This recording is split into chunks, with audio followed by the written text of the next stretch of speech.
Let's be honest. A lot of young workers in Jamaica are underpaid, not because they don't work hard, because they don't negotiate. Here's the truth. Negotiating your salary is not rude, it's not disrespectful, it's expected.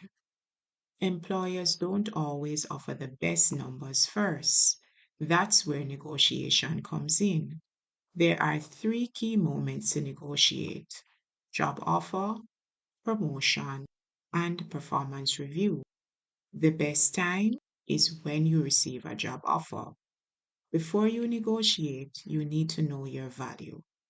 Research what others in your role are earning, what your skills are worth, and what the market is paying. Don't guess, go in prepared. Here's a simple way to say it. Thank you for the offer. Based on my research and skills, I was expecting something closer to. That's it. Simple, professional, confident. Here are some common mistakes when negotiating salary.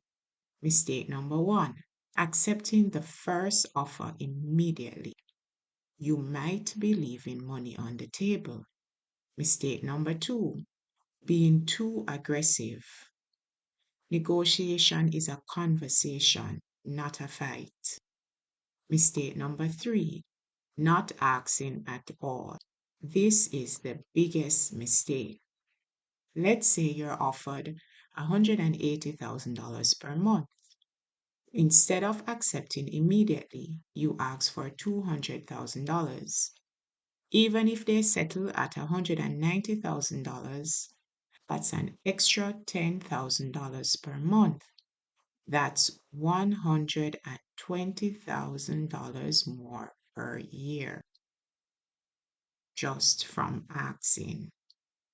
You need to understand this. You're not begging for a job, you are offering value, and value can be negotiated. So, next time you get an offer, don't just accept it, ask. And once you're earning more, you need to understand exactly how your pay works. In the next video, I'll show you how to read any payslip in 60 seconds. Stay informed, stay protected. Don't just work hard, work smart. Know your rights, Jamaica.